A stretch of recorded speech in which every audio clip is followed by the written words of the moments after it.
त्रिपुरा की पहाड़ी अंचल में दो सुंदर बहनें रहती थीं। उनके बालपन में ही उनकी माता का स्वर्गवास हो गया।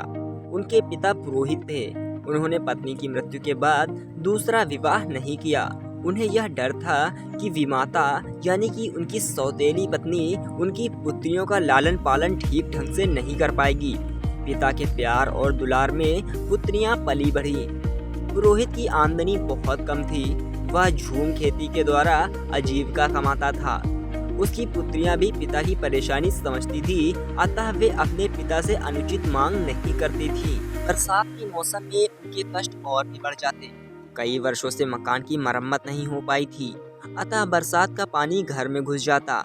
यूं तो उनका घर एक ऊंचे मचान पर था, लेकिन पानी वहां भी पहुंच जाता। एक दिन दोनों बहनें खेत से थक कर लौटी तो पूरे घर में पानी भरा हुआ था।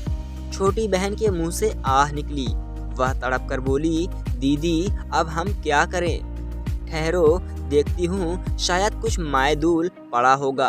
दोस्तों, त्रिपुरा का भोजन होता है जो कि चावल का बना होता है। अभी उसे खाकर ही भूख मिटाते हैं, कहकर यह बड़ी बहन ने सांत्वना दी।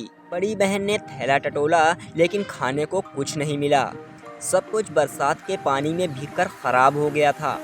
उसकी आंखों में आंसू आ गए। छोटी बहन का दुख वह सह ना सकी। उसने प्रतिज्ञा की, मैं उसी को अपना पति मानूंगी जो मेरे घर को संवार देगा। जिस तरह सबके कष्ट दूर होते हैं, उसी तरह वह दुख भरी रात्रि भी बीत गई। अगले दिन जब दोनों बहनें घर लौटी तो घर की काया पलट देखकर दंग रह गई। सारे घर की मरम्मत की गई थी तथा खाने पीने का सारा सामान भी मौजूद था। इतने खाद्य पदार्थ उन्होंने पहले कभी नहीं देखे थे। उनके बाप ने भी घर का परिवर्तन देखा तो उत्साह के साथ बोला, हो नहीं, ये तो वन देवी की कृपा है। उससे तुम लोगों का कष्ट देखा नहीं गया, इसलिए उसने हमारी सहायता की है। पिता तो भरपेट खाकर सो गए, लेकिन उनकी बड़ी बहन उनसे अनुमान से संतुष्ट न थी। वह चांदनी रात में बाहर आकर खड़ी हो गई। तभी उसकी नजर एक विशालकाय अजगर पर पड़ी। वह अजगर उनके घर से निकलकर जा रहा था। बड़ी बहन ने उसी क्षण निर्णय ले लिया कि वह अजगर को ही अपना पति मानेगी। उसे पूरा विश्वास था कि उनके घर की दशा संवारने में अजगर का ही हाथ है।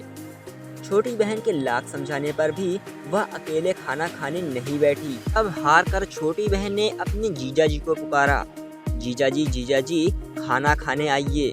यह आवाज सुनते ही अजगर घर में आ पहुंचा। दोनों बहनें उसके विशाल रूप से घबरा गई, लेकिन वह शांति से भोजन करके लौट गया। यह क्रम काफी समय तक चलता रहा। एक दिन पुरोहित को पता चला तो वह आग बबूला हो उठा।